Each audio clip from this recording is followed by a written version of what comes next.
Ladies and gentlemen, welcome to the Stand Up Speakeasy. I'm Srethne, and every single episode of the Stand Up Speakeasy, I bring on a guest from the Mountain Time Zone or the Central Time Zone, and I bring him onto the show. And um, for this episode, he's a comic from St. Louis. Welcome to the show, JC. Hey, JC, how are you? Hey, how's it going, Sarah? Thanks for Um, having me on. you're welcome. Thanks for being on the show. It means a lot. Yeah, I'm excited to be here. So, Awesome. So your comedy is described. Your style is straightforward, no filter, with a dash of sincerity. How did you get that description for your comedy? um, well, I think I actually when I wrote, I didn't even write my bio. Somebody else wrote it for me on a show, and I'd seen so many different bios. It was the best one that was written. But I think a lot of it is all of my comedy is pretty well rooted in truth. I'm not particularly ethereal. And I'm not necessarily like an observational humor type comic. Uh, Most of what I joke about on stage is stuff that's actually happened to me. But having a storyteller style. You embellish certain parts. You punch it up a little bit for the sake of making it a joke. And but whenever I talk to anybody after a show or anything, and they're asking, "Oh, did that really happen?" Uh, I usually explain to them like to think of it like a in Hollywood, they have the phrase "based on a true story." Uh, that's pretty much the way all my jokes are. They may not be uh, a super accurate depiction of the events that I'm describing, but they did in fact happen, and I might change some details here and there. So Indeed, most definitely. And I love your style because it's storytelling and it's based on your life. And another thing that from the looks of things is we have this in common too. And it's like we grew up being ethnically ambiguous in yep, Midwest suburbia, and I'm in Colorado, or we used to be in Colorado, and people didn't right. know what I was. I was either Black, Mexican, Thai, Samoan, Filipino, and they Yeah, just guessed. what kind of Indian are you? Yeah, you get all you. Everybody always likes to play the guessing game, or they ask where you're like. So you were actually born outside the states, correct? I was born in Colorado when I'm like Oh, you the were born. angry. Yep. Okay, so like you get the question sometimes. People are like, "Where are you from?" And you tell them Colorado. Like, no, no, no. Before that, where were you born? Like, that happens to me all the time. Like people, where are you from? I'm from St. Louis. Like, yeah, but like, where were you born? Like Tulsa. Like, I don't know. Are you asking my ethnicity, or are you asking like where I'm from? Where do I sound like I'm from, dude? Absolutely. Oh man, like when I do stand up, like when I start off with a clean joke, I ask them, I have them guess my race like off the bat, and Mm-hmm. like I get you know, all these other ones, and I'm just like, and then I just hit them like I'm Cambodian. We're rare, And and nobody's gonna guess Cambodian either. no Like, one, absolutely. That's fantastic when I scare them and stuff. So it's like, oh, that's people are awesome. people are more likely to guess Laotian first, Yeah, and it's that's a rare one. You don't see it, especially in the Midwest. Like uh, basic Asian cultures you run across in the Midwest. Obviously, Chinese, some Japanese. Here in St. Louis, there's a lot of Vietnamese people. uh, Um, Thai, maybe, but like that's it. Oh, Korean. Those are like the big five, and then everything else is a crapshoot when people want to guess. So indeed, most definitely, and like the Cambodian population is mostly in Lowell, Massachusetts. Massachusetts are like as tough as anywho, and Long Beach, California is like mostly where all the Cambodians are at, or Seattle, mhm. Washington. But we're Same with just like snow Filipino. bunnies. Yeah, Yeah, Filipino indeed, is definitely a West Coast populace, so to speak. most definitely, indeed. Great stuff and great people, and like my as we talked off screen, like my parents when they were escaping the Khmer Rouge, they stayed in the Philippines and they were awesome to them. So it was the It's like, hey, Filipinos. here become some more jungle Asians. So we're gonna we're gonna connect. We got you guys. We got you guys taken care of.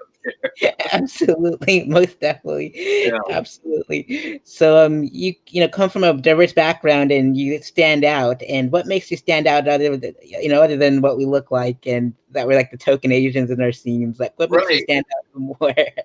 Um. Well, being a single father, and not just a comedian that has a kid, but like a very involved, responsible single father. um, I don't, just in general, I don't think you hear as much about as many comedians talking about that kind of stuff. Um, Kind of sharing a perspective of parenthood from a bachelor standpoint, right? Um, I think that would be one of the things. I don't personally think my material is particularly groundbreaking, but I'm very personal and comfortable on stage. So uh, I feel pretty confident going off script. Uh, However, that said, uh, for several years, any jokes that I wrote were when I perform on stage. Uh, I mean, I had my set list completely memorized, where I knew exactly at what point in which joke I'm going to be moving on to the next one, know what my segue is going to be, know when to pause, what action I'm going to do with it. It was just everything was fully scripted. And just kind of like constantly like being a real technician of it, because a lot of the audience doesn't they don't recognize all the extra little work that goes into it. It's not just saying the words, it's how you say them, it's where you put your emphasis, and then like things like eye contact with specific audience members and gestures, and uh, even just changing the tone of your voice to indicate that you're speaking as another character without making it like you're doing it, like without being an impressionist, because that's certainly not my style. But just to give, like how when you're telling a story about even just to your friends, and you're talking about, let's say, just a lady that came into work that day or something, and you like change up your voice, or like uh, I always see, and all of my girlfriends have done this. For whatever reason, when they impersonate me, they make their voice sound really dumb, like you know what I mean. So it's just one of those things that like all of that was planned out to a T, to the point that I got really comfortable that if any time during a set I got derailed on it, uh, I could very easily fall right back into material. And then after I got to that point, I started feeling a lot more comfortable just intentionally riffing. And then I completely stopped writing sets out altogether. I never brought a set list on stage, but I would always write one before the show, just kind of planning it out. And now a lot of times I don't even do that. Just out of comfort. If I've got to do like 40 to 45 minutes and it has to be clean, then yeah, I might write it out and really plan it. But when I've got a uh, pretty free show, I got a lot of freedom in my set. Like, I'll just have a lot more fun with it, really.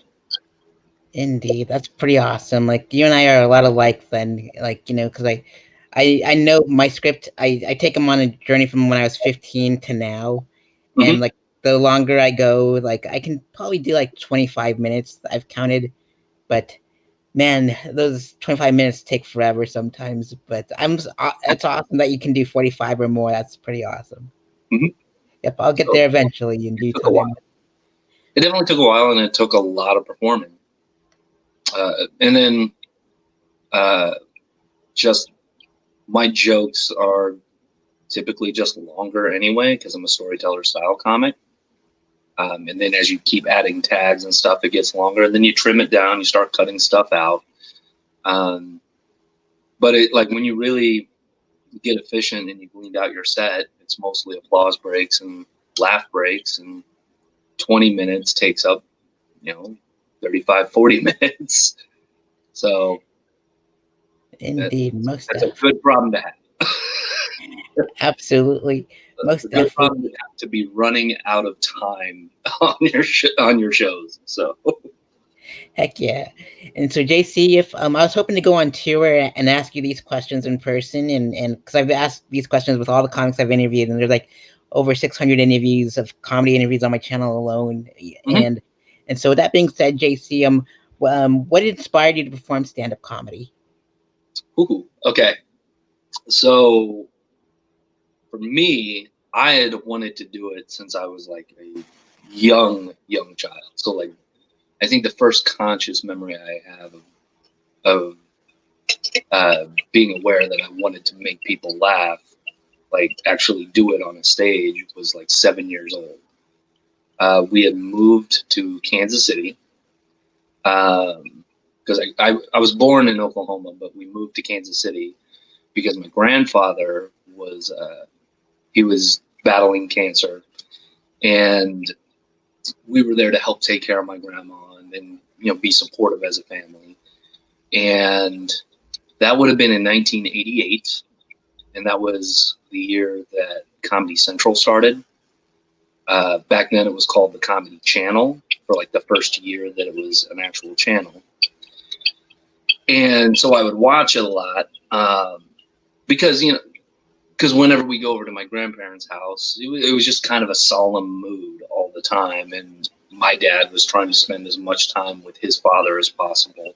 So while all the adults were doing their thing, I'm checking out this new channel with stand-up comedians on it, and I'm just mesmerized, thinking like that's an amazing ability that these people have to be able to evoke one of the most powerful human emotions, with laughter, and do it genuinely, on command. I was just blown away by that. And then I remember also during that time, uh, like all I did was I drank like a can of like orange soda or something. And there was a commercial on TV at that time where in the commercial, like guys would like crush the can against their head, and I was trying to do that with like all my might, but like being 7, I could only smash it so many times before I could finally get it to crush. And I remember my grandfather, who was really sick at the time, started laughing uncontrollably, and I never saw that man laugh. That man, like, he was just a really like sincere, somber man. He was an immigrant doctor in the Midwest, like went through all of the civil rights movement and all that stuff. So he was just in general, a serious man, and I never even knew he had a sense of humor. But I remember, like, the only time I saw him laugh, I was the one that did that, and I was like, "Oh, I want to do this. This is what I want to do." And then, kind of never got around to it. Life was too busy. I didn't do my first open mic until I was like 29. So, I mean, it was just a few months before my 30th birthday. And that's pretty gnarly.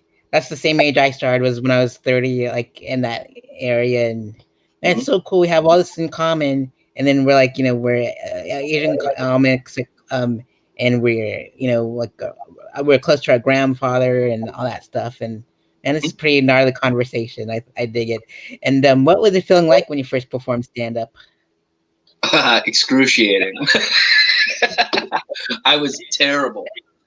Um, so when I started, it was at a bar open mic, and as you know, Sareth, that can be it's a totally different atmosphere than like doing your first set at a club, where people actually showed up, paid to get in the door specifically to watch comedy. And because I'd never done it before, I didn't know that there were differences or anything. So there was people that weren't there to watch comedy that were just irritated that they keep hearing people talk over the speaker and all that. And then there were a bunch of other open mic comics that weren't really interested in a newcomer. And at the time, like I was I was the marketing director for a personal training company, so I was like in really, really good shape at the time, and I had a younger face, and I just did not fit the look of the group. I definitely looked like an outsider, and they were not friendly. so so there were people that didn't even want to hear any comics, and then there were people that didn't really want to hear me as a comic because I looked like the guy that would like push them into lockers when they were in high school and stuff like that. And on top of that, I was bad. I just was not good. And it was, oh man, that it was one of the worst sets I've still done to this date. But the worst set I ever did was at the same venue 1 week later. Because like when you start comedy, you have these delusions of grandeur. You kind of have to. You gotta be a little crazy to be like, oh yeah, I can make complete strangers laugh. Like it's just you. So the second week, it was like I had in my head that it was gonna be like, it's like okay, I knew the first one could go bad, but now I know what to expect. And it was so much worse. It was awful. Indeed, most definitely. And let's see here. What are your favorite comedy specials and comedy record albums? Excuse me? Your favorite comedy specials and comedy record albums? My favorite special is probably For What It's Worth by Dave Chappelle. I also really like Whiskey Icarus by Kyle Kinane. One of the more recent ones that I've really enjoyed was Dad Channels by Chad Daniels. I think that's brilliant, especially as a father. Like, just the way he tells that whole story. I'm like, that's a pretty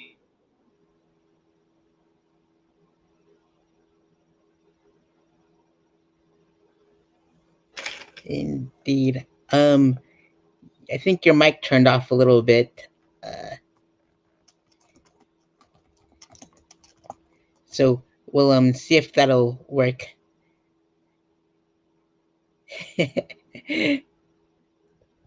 Sounds good. But while JC's fixing his mic, I wanted to remind everyone to follow JC on Instagram and Twitter, and donate to his Venmo if you can.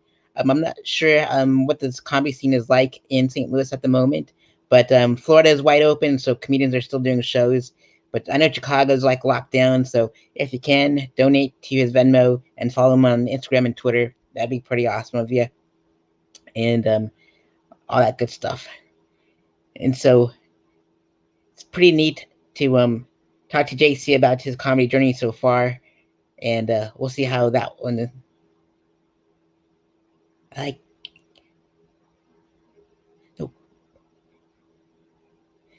so we're having technical issues, but it's okay because we're live and all that stuff.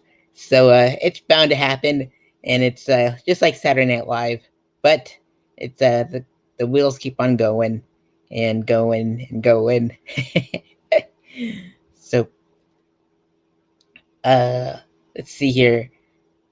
But yeah, I hopefully in due time I will go on tour and um in St. Louis and entertain you all too, and hopefully JC is on the show and will entertain you with our storytelling. It'll be pretty badass if we do.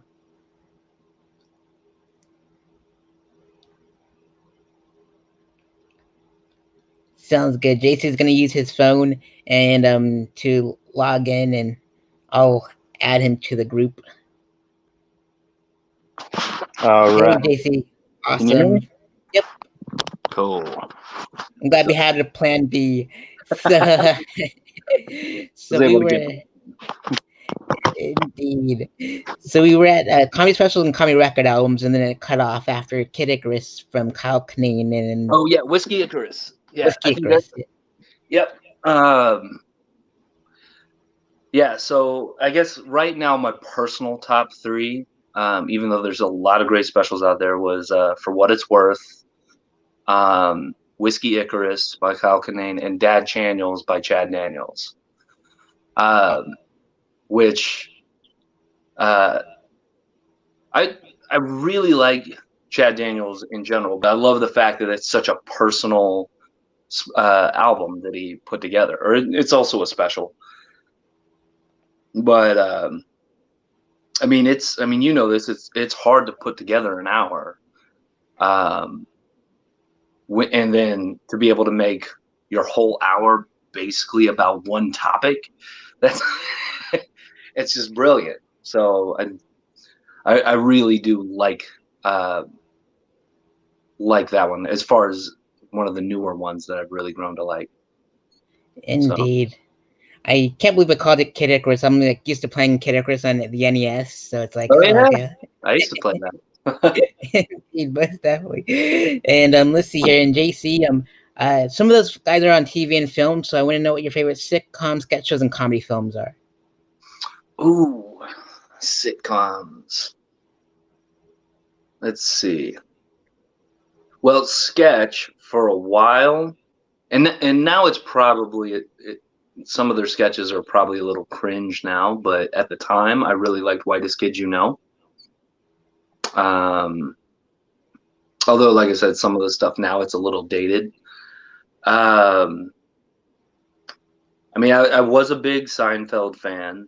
I don't watch a lot of sitcoms. Well, especially the ones with like laugh track. So I liked the first couple seasons of Community. I really liked Unbreakable Kimmy Schmidt. I think I think Tina Fey is an amazing comedic writer. uh, I like The Office, maybe not as much as some people do.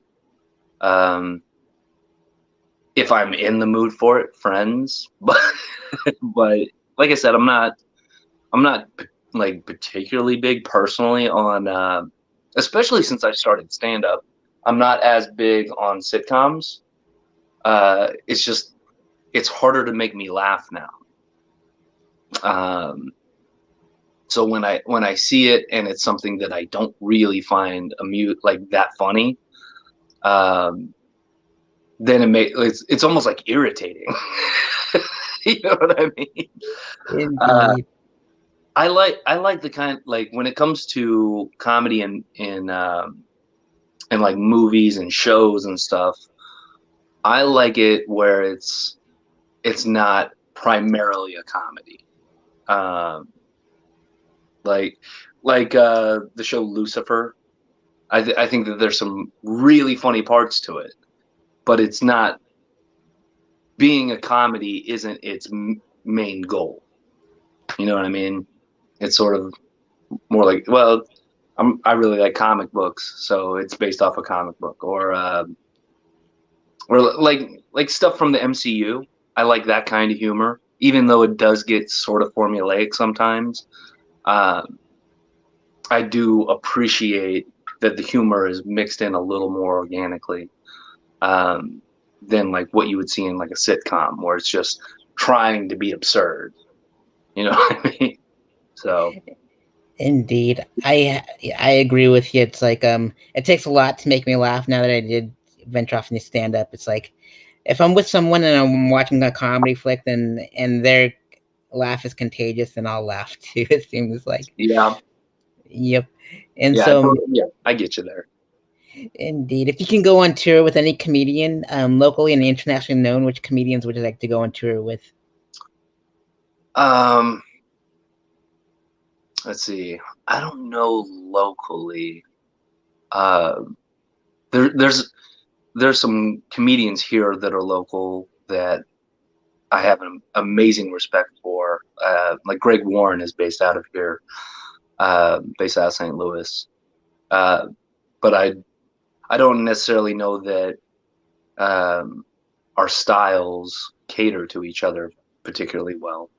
But as far as internationally, um, I mean, if we're going off of like who's my favorite comedian, it would be like I would say somebody like Chappelle. Chappelle's my favorite living comedian. Um, but to be honest, to go on tour with anybody it's like that's fine with me. You know what I mean? uh, Absolutely. I don't think there'd be a whole lot. I don't. You know how there's and I'm not going to name them, but there's comedians that have gotten famous and become very successful that aren't necessarily your brand of vodka. It just doesn't resonate with you, right? You know, there's people like that, but if they ask me to go on tour with them, I'm like, hell yeah, like I would, yeah, whatever you need. You know what I mean? Um, who else? I mean, I love Russell Peters, Joe Coy, uh, and those two specifically. A lot of my humor really fits in with the audiences that they're going to bring. So um, it really caters to that. Um, but yeah, I mean, I don't I don't think I would turn down anybody. So they needed a traveling feature or something. Indeed. Yeah, Russell was just here, and I got to see Joe Coy in Jacksonville, and that's where we shot at the video. He just grabbed my phone and just shot like 13-second clip, and I'm like, holy crap! And he put on like a I don't know how long his show was, but 2.5 hours was just crowd work off the front, like off the bat. I was like, holy crap! And he had everyone rolling. I'm like, he's awesome. He's just fantastic. Yeah. And JC, if you can get roasted by 5 comedians, past and present, which comedians would you like to get roasted by? Ooh, get roasted by um, Don Rickles, just because of. I mean, he didn't invent it. He didn't invent roasting, but Rodney Dangerfield, um, Anthony Jeselnik. I don't know. Oh, Greg Giraldo. Let's see, fifth one.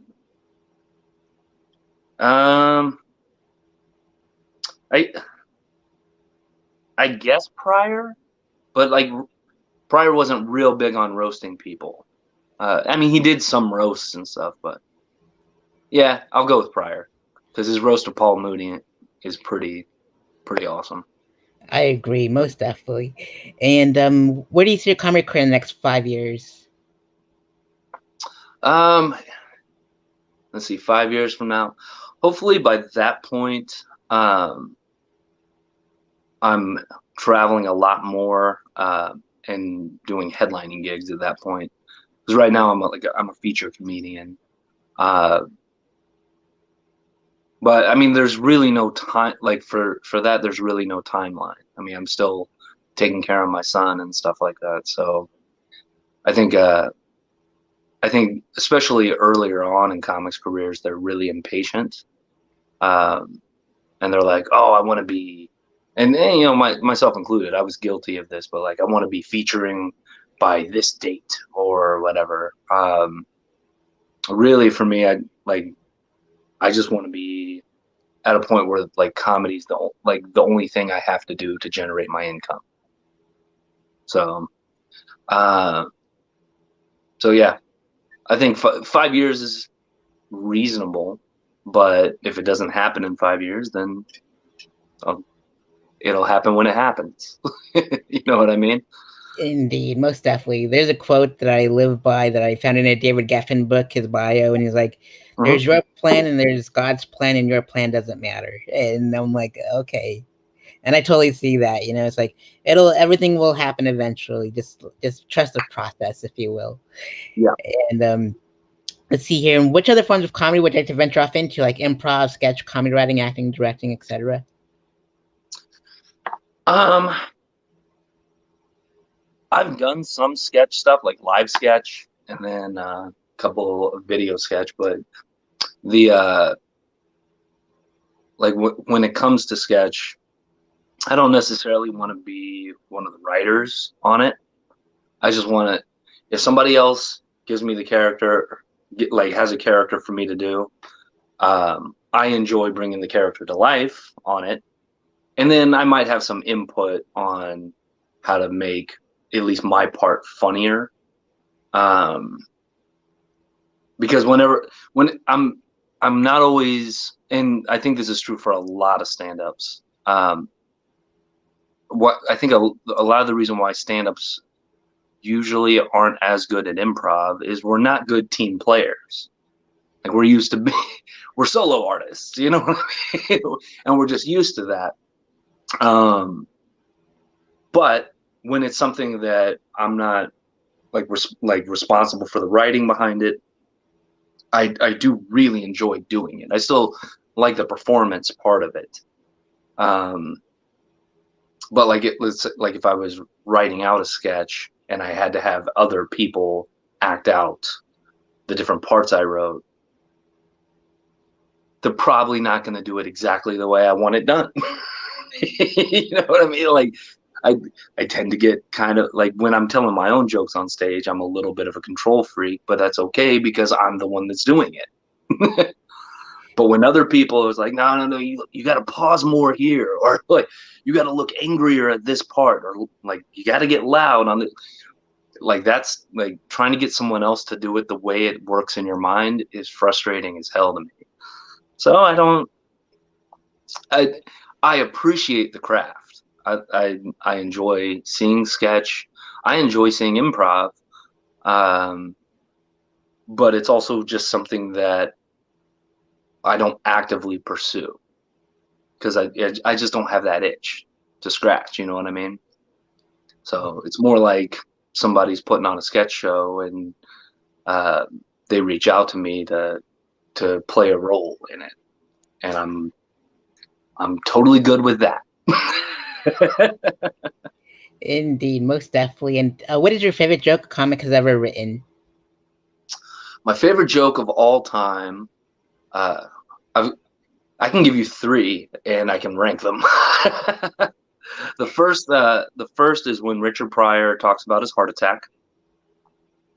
Um, Second would be the 7 words you can never say on television by George Carlin, and then third would be Dave Chappelle, and he's talking about encountering racism in a way that it doesn't make you angry, but it still makes you upset because you're not ready to hear it. So he's talking about, I think he's talking about being in Mississippi, but he's like, he's at a restaurant and he's like, I think I'll have, and before I could answer, the guy was like, the chicken. And then like he has the whole, like he goes on and on about the whole conversation, and then he's like, this whole time I thought I loved chicken because it was delicious. It turns out I'm genetically predisposed to liking chicken.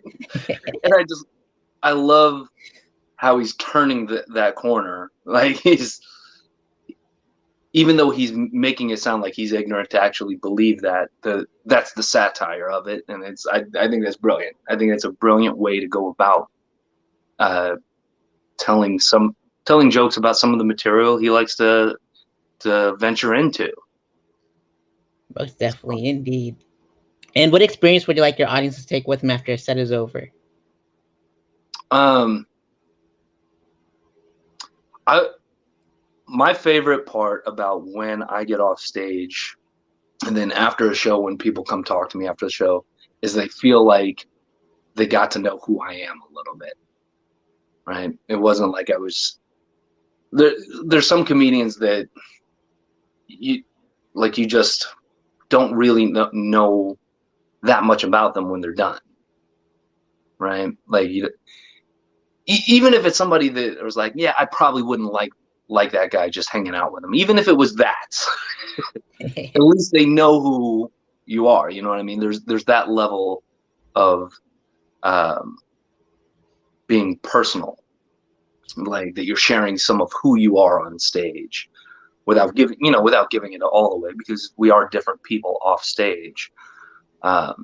But I kind of pride myself on being genuine. So And that's really like, and obviously I want them to enjoy themselves.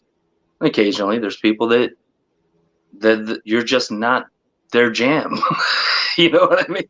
It's like they find other types of, there's people that uh, really think ventriloquists can be hilarious, right?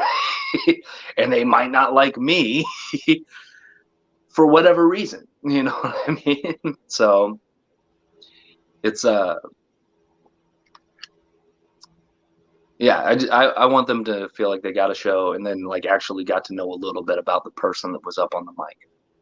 absolutely, I'd agree wholeheartedly. And Yale had recommended you as my guest to be in the stand up speakeasy, and that's how you get into the stand up speakeasy. It's like you gotta know someone that knows someone, and Mm-hmm. so it's like the Roaring Twenties or Prohibition all over again, but with stand Yeah, up. that's cool. So yeah, and JC, with that being said, which comics from St. Louis or in St. Louis would you like to see as my featured guest on the show? Here in St. Louis, there's a handful. Um, I would like to hear Tina D-Ball. I think she's got very interesting background, um, and she's become pretty successful here in St. Louis. Um, I mean, and she's one of those that I don't know a whole lot about personally. She's not somebody I hang out with. So there's a lot of comedians I could recommend, but I already know the whole story on them because they're close friends of mine. So yeah, that's who I would nominate. That's who I'd be most interested to hear from. Indeed. Well, I'll have to reach out and interview and all that good stuff, and hopefully we connect and like we did with just in Facebook message. And I thank you so much for responding to the message too. And it's Yeah, just something that I've always wanted to do. Is like since I put like pretty much the entire state of Florida on the map with these interviews, I want to do the same for like everyone else and the yeah, rest of the world, that and shine some light on those that the unknown ones that everyone knows, the LA comics and the New York comics and the Boston comics, but mhm, Middle America needs to like someone needs to like rise them up, and let the world know that there's yeah. some awesome comics in the Middle America. And I can also send you some other names like when we like through Facebook chat, because there's some that aren't in St. Louis, um, that I would also be really interested in seeing how what they say to some of the questions and all that. Most definitely, indeed. As long as they're like in the central and mountain time zones, then I'm Yeah, up I'm for it. thinking there's one in particular up in Chicago that I'm thinking about. Which one? Spark, Spark Tabor. So he's originally from Cincinnati, but I believe he's up in Chicago now. And Um, so I find his comedy really interesting. Um, I like comedy that is like when I'm watching it is more cerebral than it seems like it is when it's happening, if that makes sense. And that's how I view Spark. Uh, I feel like when he's on stage, it doesn't feel like he's being, like super highbrow or anything, but I think a lot of times he is. So I've got a lot and of, I got a lot of respect for that. So absolutely. I'll definitely have to reach out to Spark too, because I love the Chicago scene, and I have most of the comics interviewed. A lot of the comics in Chicago interviewed, but not yet Spark. So I'll definitely reach out to Spark, and that scene is pretty rad. I got to do 2 shows out there, and they're fantastic folks as well. And JC, be sure to for everyone at home, be sure to follow JC on Instagram and Twitter, and donate to his Venmo if you can. That'd be fantastic as well. And so, are there any final words you'd like to give out to the audience at home, JC? uh, wear your mask, go get go get vaccinated and don't storm the Capitol. Like, you follow those 3 rules, we're cool. Absolutely. You heard the man. And so, yeah, I'm wearing my mask. There's a lot of folks in Florida that aren't. So I'm like, you guys are crazy. So, World is but a different world. it is absolutely indeed. Well, JC, it's an honor for me to interview you, and I look forward to meeting you in St. Louis in person if and when I go on tour, and hopefully this thing all goes away and everyone can laugh Yeah. again in a comedy And we club. can perform together. So Absolutely. I'm totally looking forward to that. And thank you so much, JC. And for everyone else at home, tune in tomorrow for another episode and of the Stand Up Speakeasy. And we'll see you all later. Be safe, everyone.